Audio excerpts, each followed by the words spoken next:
오늘은 예수 천국 성장이라는 제목으로 실물교훈 4장, 5장, 6장, 7장 4장의 말씀을 요약하여 공부하도록 하겠습니다. 예수님의 천국,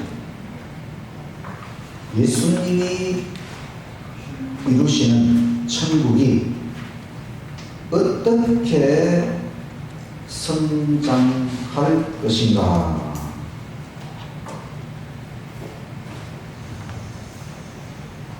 사장 가라지, 마태복음 13장 24절에서 30절, 37절에서 43절 본문입니다. 마태복음 13장 36절, 예수께서 무리를 떠나사 집에 들어가시니 제자들이 나와 이르되 밭의 가라지의 비유를 우리에게 설명하여 주소서. 대답하여 이르시되 좋은 씨를 뿌리는 이는 인자요, 밭은 세상이요, 좋은 씨는 천국의 아들들이요, 가라지는 악한 자의 아들들이요, 가라지를 뿌린 원수는 마귀요, 추수 때는 세상 끝이요, 추수꾼은 천사들이니 그런즉 가라지를 거두어 불에 사르는 것 같이 세상 끝에도 그러하리라.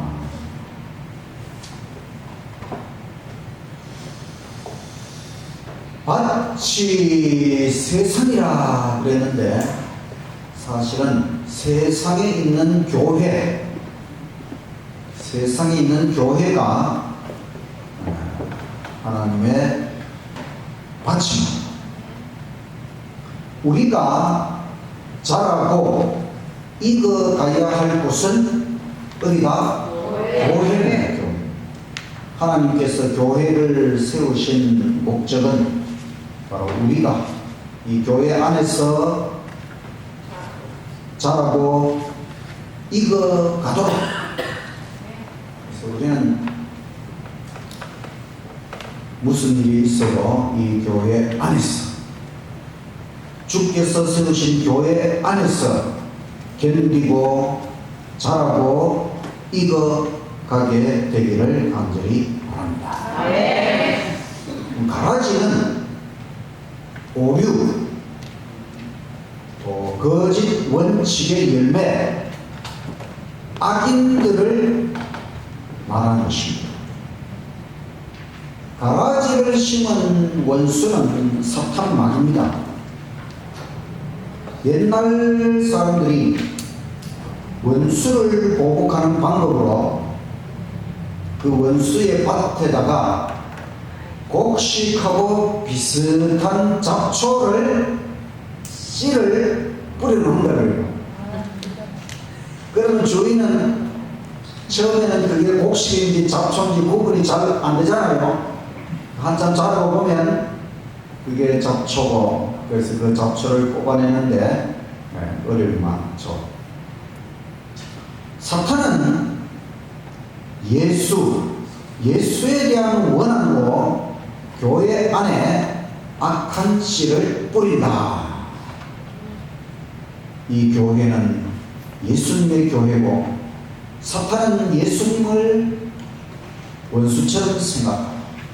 그래서 예수님에 대한 원한으로 예수님이 사랑하시는 이 교회 안에 악한 씨를 뿌리는 것은 사탄 마귀라고 하는 것입니다. 그러면 우리가 가라지를 뽑아야 하느냐? 가만두라. 추수 때까지. 타인, 다른 사람의 품성과 동기를 판단하는 일을 우리에게 맡기지 않으셨다. 우리가 다른 사람, 이 교회 안에서 함께 신앙생활하다 보면 다른 사람에 대해서 판단하고 싶은 욕구가 자꾸 생기거든요. 그러나 다른 사람의 품성, 그 사람의 동기, 그것을 판단하는 일을 하나님께서 우리에게 맡기지 않으셨다는 것입니다. 그럼 다른 사람의 품성과 동기에 대해서 우리가 판단을 함부로 해서는 안 된다는 것입니다. 실수를 방지하는 것.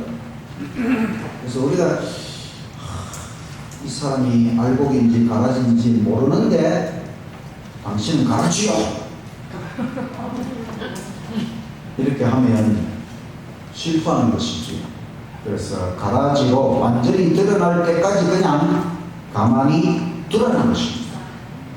우리가 가라지를 뽑아내려고 하다가 곡식을 다치게 할 수도 있다는 것입니다. 우리가 사람을 잘 모릅니다. 옛날에 그런 말이 있었죠. 하늘에 가면 3번 놀란다. 저 사람은 구원 못 받을 줄 알았는데 그 사람은 천국에 와 있어서 놀라고, 또 그 사람은 꼭 천국에 올 줄 알았는데 안 와서 놀라고, 세 번째는 자기 자신이 천국에 와서 놀란다. 이것은 우리가 사람이 다른 사람을 판단하는 것이 얼마나 실수가 많은가 하는 것을 보여줍니다. 운명을 결정하는 것은 무엇이라고요? 품성이다. 품성. 우리의 품성, 이 땅에서 우리가 우리의 품성이 어떻게 변화되느냐, 그것이 우리의 영원한 운명을 결정한다고 하는 것입니다. 우리가 이 품성의 변화, 예수님의 은혜와 능력으로 품성이 변화되는 것은 필생의 과업입니다. 그런데 심판은 누가 하신다고요? 예수님이 하십니다. 예수님. 심판은 예수님이 하시는 거니까 우리는 심판자가 아닙니다. 우리는 다른 사람에 대하여 심판할 필요가 없습니다. 그 권한이 오직 예수님께 있다는 것입니다. 그럼 심판은 예수님께 맡기고 우리는 다른 사람에 대해서 집중할 것이 아니고 자기 자신, 내가 과연 예수님의 은혜 가운데 내 품성은 변화되고 있는가? 나는 예수님이 보실 때 알곡으로 판명될 수 있을까?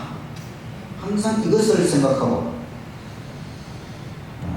가라지의 비유를 깊이 생각하고, 우리가 다른 사람 절대로 판단하지 말고 자기 자신, 내 품성이 변화되고 내가 예수님 심판하실 때에 합격 알곡이 될 수 있도록 항상 자신을 점검하며 살아가시기를 간절히 바랍니다. 아멘.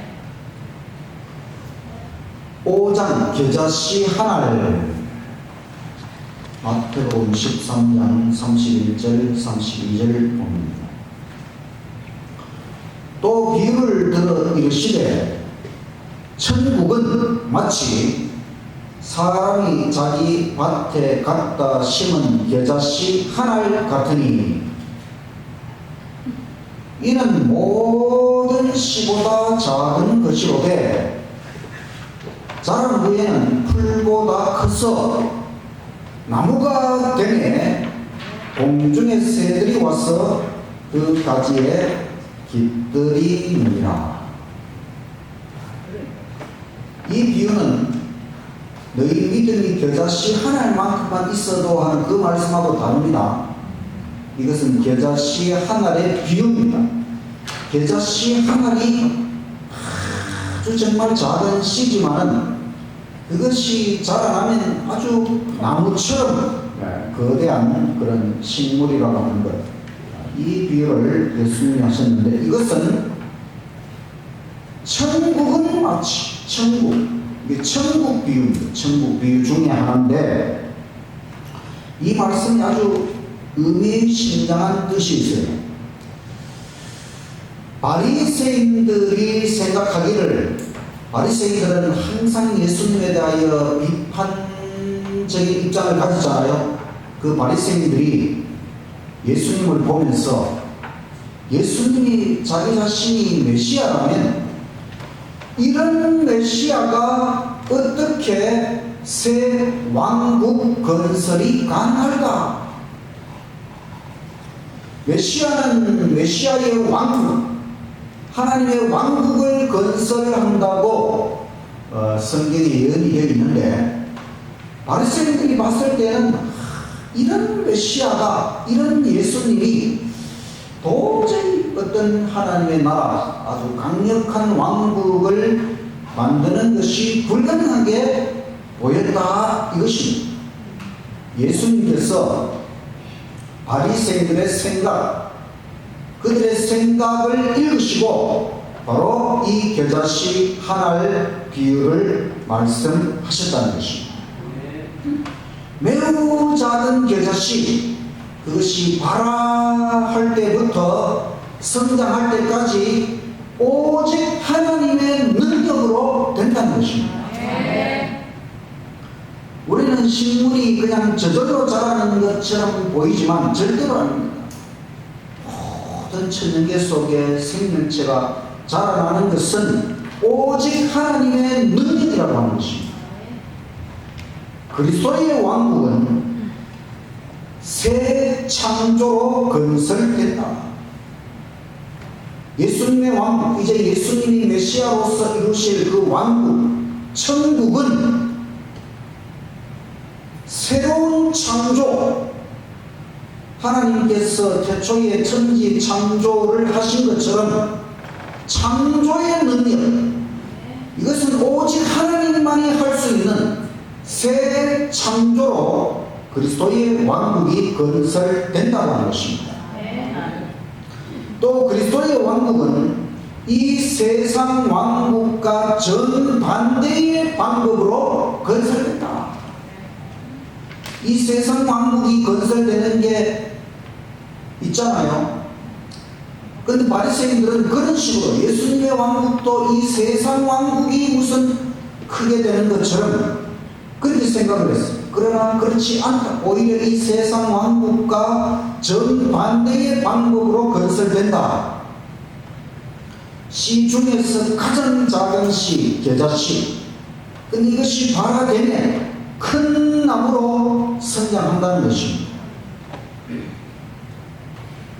이제 예수님께로부터 지금의 여기까지 우리가 이 세상의 역사를 바라볼 때에 그리스도의 왕국 얼마나 빠르게 성장하였는가.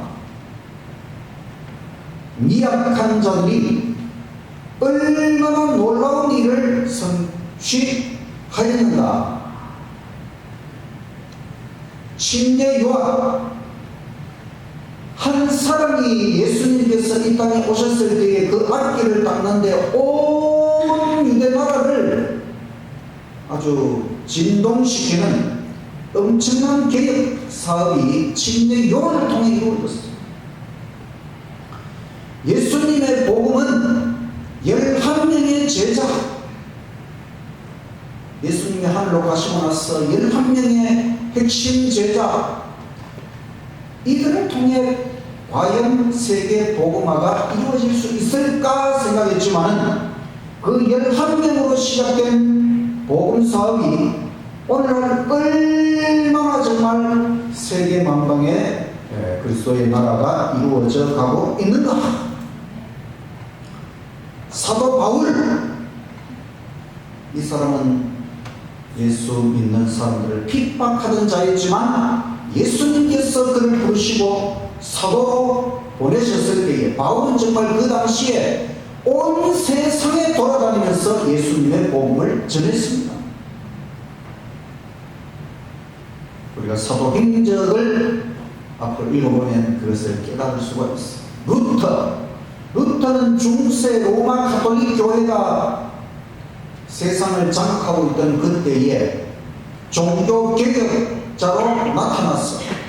그 거대한 가톨릭 교회와 싸워서 종교 개혁에 횃불이 되는 엄청난 일을 마르틴 루터를 통해 이루었습니다.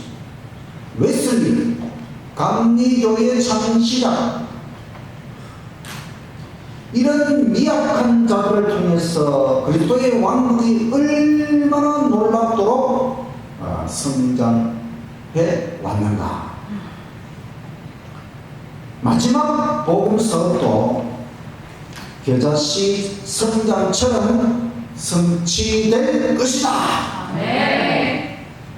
여러분, 이것이 정말 우리에게 얼마나 희망적인 말씀입니까? 마지막 복음 사역은 누가 하는 것입니까? 제7일 안식일 예수 재림교회 성도들이 그 중심이 될 것입니다. 근데 우리는 우리 재림교회가 아직도 이러고 있는데, 과연 우리를 통해서 이 마지막 복음 사업이 이루어질 수 있을까?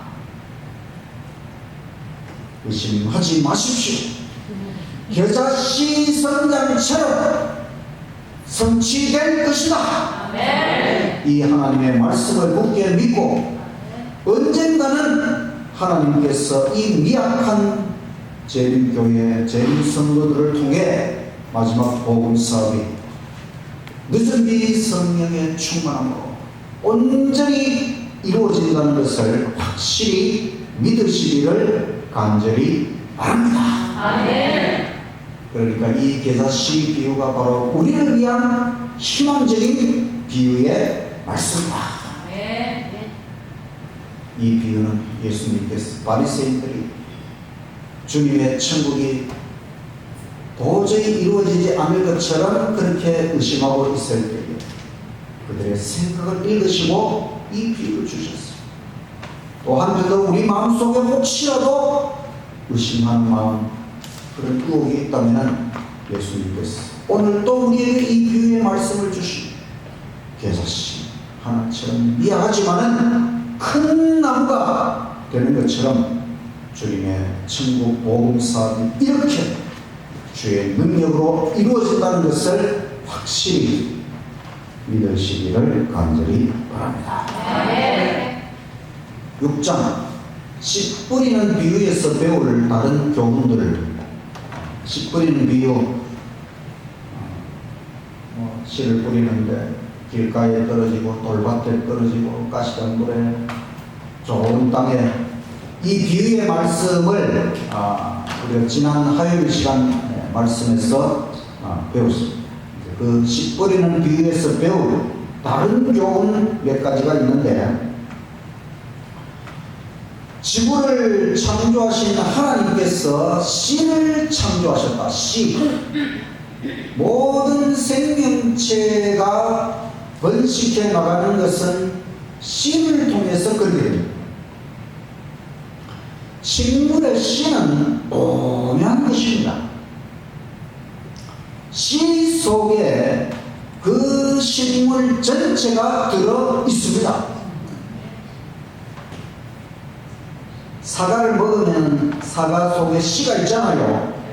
그 씨가 아주 조그만하지만은 그 씨 속에 그 사과나무라는 식물 전체가 그 씨 속에 다 들어가 있잖아요.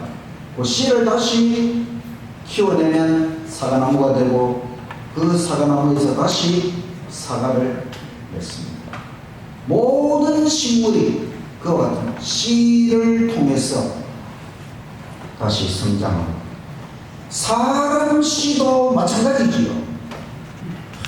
사람도 남자의 씨, 또 여자의 씨, 그게 만나가지고 사람이 되잖아요. 참, 오묘하죠, 이게.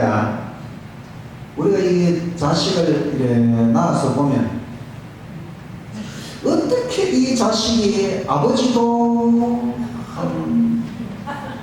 좀 닮고 엄마도 좀 닮고, 어떻게 내 모습이 이 자식의 모습 속에서 그렇게 나타날 수가 있는가? 참 신기한 겁니다. 그 내가 준 거는 씨 하나, 눈에 보이지도 않는 씨 하나 준 것뿐인데, 그 우리 첫째 딸은 그 MBTI 그 성격 유형 16가지 그 검사하는 거 있거든요. 저하고 제가 INTJ 그 과학자인데 제 딸이 저하고 똑같은 그 성격 유형을 가지고 있거든요. 야, 이거 보면 참 이게 신기한 것 같아요. 씨라 사람의 씨도 마찬가지고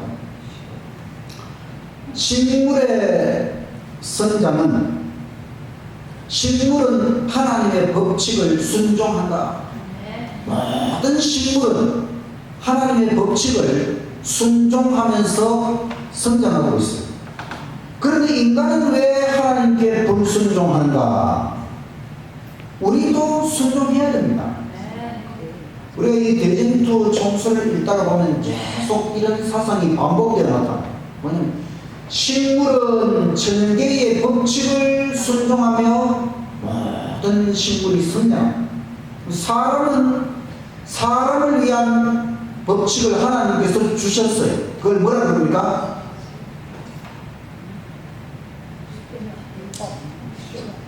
율법입니다. 율법.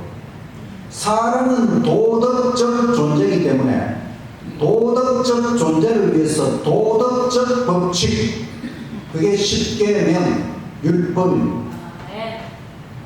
그러니까 식물이 천개의 법칙대로 성장하는 거죠. 사람은 도덕적 법칙 율법대로 순종하며 살아야 정상인 것입니다. 사람과 하나님은 협력하여야 한다. 사람은 씨를 뿌립니다. 하나님은 자라나게 하십니다. 이와 같은 것이 모든 사업을 경영할 때 또 학문, 과학, 풍성 형성, 봉사 사업 모든 것이 다 마찬가지입니다. 하나님의 능력이 함께 하시지 않으면 우리의 온갖 노력이 헛합니다.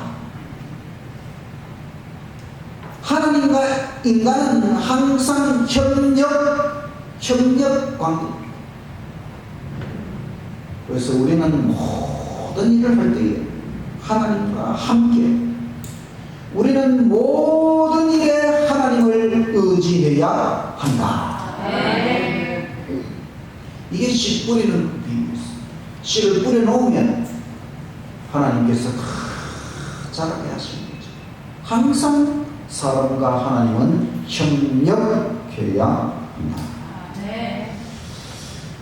예수님은 우리와 같은 성장의 단계를 거쳐 어른이 되셨습니다. 식물이 자연스럽게 다 자라는 거죠. 사람도 식물처럼 자연스럽게 성장해야 하는 것입니다. 어린이가 갑자기 어른이 되어버리면 안 되는 것입니다. 다 성장의 단계를 거쳐야 합니다. 너무 빨리 어른을 만들려고 하지 말라. 때가 되면 다 어른이 되기 때문에 이제 가난 아이를 가지고 이 아이가 무슨 구구단도 외우고 어른처럼 그렇게 생각하고 이걸 기대하면 안 되는 것입니다. 아이는 아이다울 때 가장 사람다운 것이고, 그래서 법칙대로 성장해야 됩니다. 콩 심은 데 콩 나고 팥 심은 데 팥 난다, 이런 속담이 있지요. 사람도 마찬가지입니다. 우리가 이기심과 자방종을 심으면 그 특성에 해당하는 수확물을 거둡니다. 이기심, 자방종 그대로 심으면 거기에 해당하는 수확물. 그래서 육체를 위하여 심는 자는 썩어진 것을 거두고 성령을 위하여 심는 자는 영생을 거둔다. 성령. 그러니까 우리는 항상 인생을 살아가면서 성령의 뜻을 따라가야 하는 것입니다. 내 마음속에 성령 하나님께서 인도하시는 대로 성령의 음성을 따라 살아가면 영생을 거두는 것이고, 그 성령과 관계되는 것, 바로 육체, 내 생각, 내 뜻대로, 내 마음대로, 내 욕심대로, 내 욕망대로 살아가면 썩어진다. 영생을 거두지 못한다는 것이죠. 모든 행동과 모든 말은 그 열매를 거두는 것이죠. 우리는 모든 행동, 모든 말 항상 깊이 생각하고 행동하고 말하고 그 모든 것이 열매가 된다고 하는 것을 생각할 때 항상 성령 충만한 은혜로 우리의 모든 제한적인 특성들을 다 버리고 오직 하나님께서 원하시는 것을 심어서 하나님이 원하시는 열매를 거두게 되시기를 간절히 바랍니다. 아멘. 씨를 뿌려라. 씨를 뿌리면은 씨가 줄어들잖아요. 그죠? 씨를 뿌려서 다 없애버리는 건데, 그런데 늘어난다는 것입니다. 씨를 뿌려야 이것이 더 성장해서 더 많은 수확을 거두어서 늘어난다. 나누어 주라. 나누어 주면 없어지는 것 같은데 더 풍성해진다는 것입니다. 이것이 씨 뿌리는 비유에서 우리가 배워야 될 교훈입니다. 씨가 떨어져 죽어야 한다. 씨가 떨어져서 땅 속에서 죽는 것처럼 보이는데 거기에서 살아나지요. 이것이 예수님 십자가의 법칙입니다. 자, 희생의 법칙은, 자, 보존의 법칙입니다. 자기를 희생했는데 자기가 없어지는 것이 아니라 자가 보존된다고 합니다.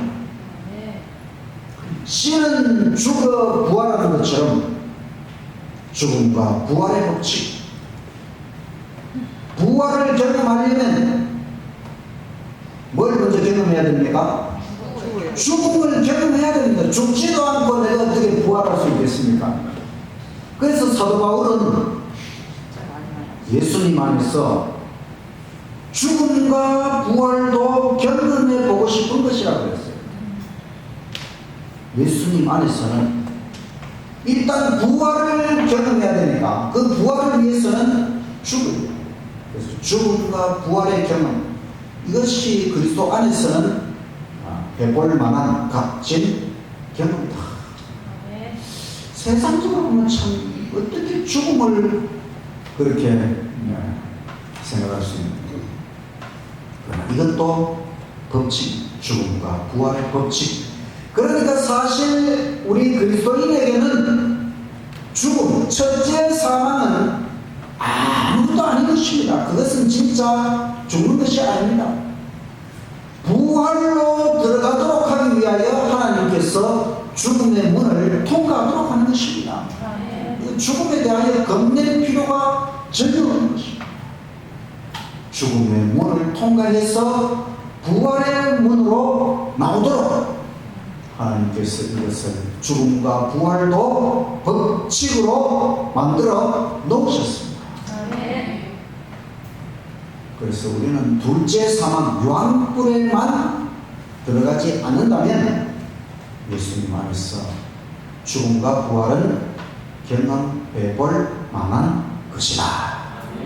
이것이 씨가 땅에 뿌려져서 죽는 것처럼 보이지만 다시 살아나서 풍성한 결실을 거두는 것처럼. 그래서 하나님께서는 이 씨 뿌리는 그것을 통해서 우리가 죽음과 부활이 무엇을 의미하는지 깨닫도록 하나님께서는 이 씨 뿌리는 비유, 예수님의 씨 뿌리는 비유를 우리에게 주셨다. 7장 누룩과 같으니라. 마태복음 13장 33절.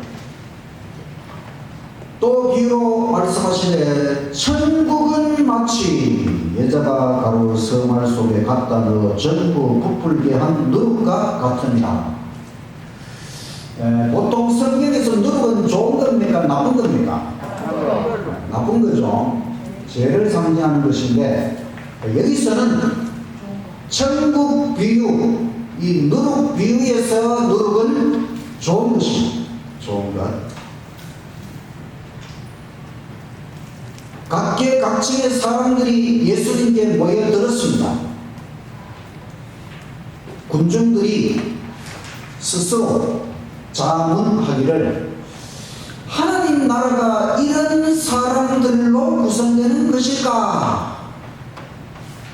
자기들이 봐도 자기들이 참 별 볼 일 없는 그런 존재들인 것 같은데, 과연 이런 사람들을 통해서 하나님의 나라, 메시아의 왕국, 천국이 이루어질 수 있을까? 군중들도 그런 질문을 스스로에게 던졌습니다. 예수님께서 비유로 대답하시기를 천국은 마치 여자가 가루 승말 속에 갖다 넣어 전부 부풀게 한 누룩과 같다. 이 비유에서 누룩은 하늘나라의 상징입니다. 누룩은 영혼을 소생시키는 하나님의 은혜와 능력을 예시하는 것입니다. 죽어가는 영혼을 다시 살리는 것은 하나님의 은혜와 능력입니다. 성령의 역사에 굴복할 때에 새로운 생명소가 우리 안에 심어지고, 그때에 우리가 회복, 완전한 회복이 이루어진다. 사람은 스스로 변화불능이다.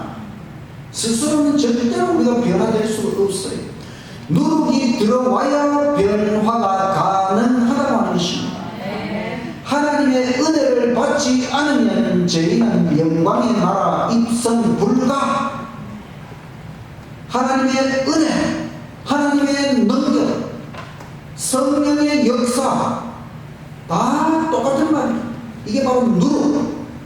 누룩이 가루 속에 들어가서 부풀게 하는 것처럼 하나님으로부터 하나님의 누룩이 우리 안에 들어와서 이 죄인을 우리 스스로 변화할 수 없는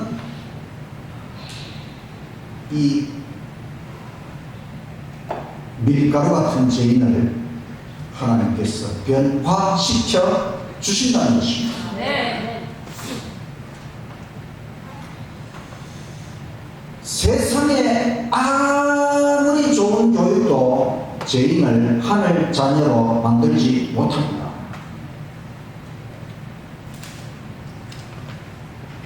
서울대학교 가면 하나님 자녀가 될 수 있습니까? 하늘나라 갈 수 있습니까? 이 세상 최고의 교육을 받아도 그 교육이 우리 죄인을 하늘 자녀로 만들지 못한다는 것입니다. 오직 성령의 역사로 변화가 가능한 것입니다. 먼저 마음속의 변화, 성화가 일어나야 외적인 변화도 일어난다. 계명에 순종하는 것, 의무감에서 지키는 자들은 순종의 기쁨이 없다. 예수님을 사랑하고 십계명을 사랑하면 순종의 기쁨을 누린다는 것입니다. 억지로 순종하면, 기쁨이 없이 순종하면 그건 정말 고역입니다. 우리가 순종의 기쁨을 누리기 위해서 예수님을 정말 사랑하고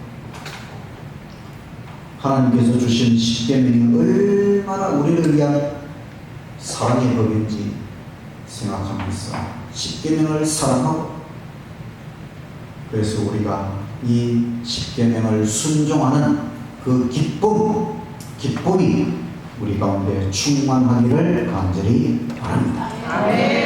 누룩은 조용히 변화시킵니다. 진리의 누룩도 조용히 사람을 변화시킵니다.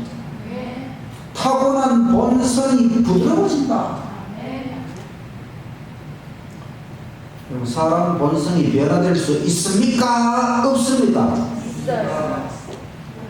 스스로는 안 되지만 하나님의 능력, 하나님의 누룩이 들어오면 타고난 본성이 부드러워진다.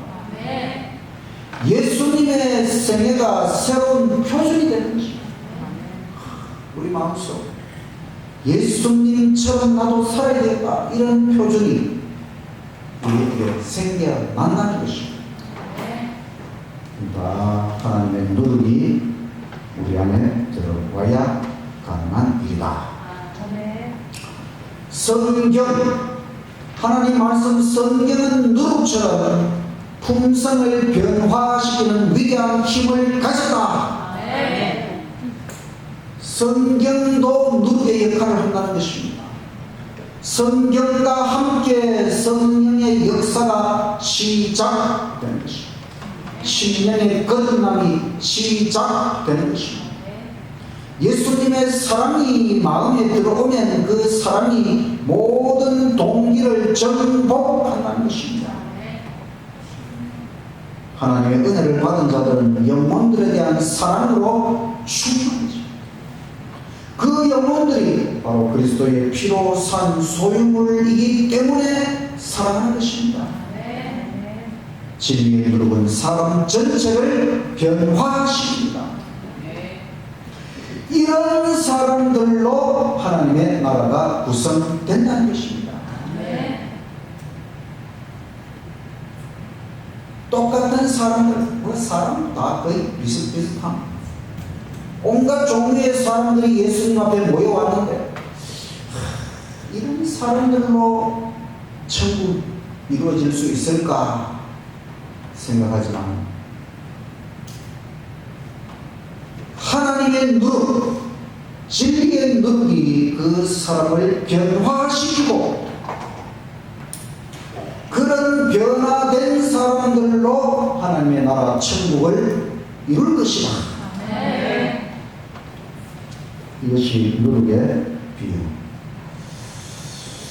오늘 말씀을 통해 우리는 예수님 네 가지 비유를 통해서 예수님의 천국, 이 천국이 어떻게 성장할 수 있느냐, 그것은 바로 교회, 이 교회 안에서 천국이 이루어지고 천국이 성장하는 것입니다.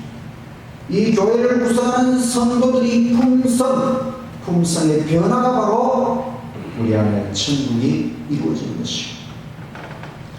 이것은 하나님의 창조, 하나님의 창조의 능력으로 이루어집니다. 구속사는 재창조.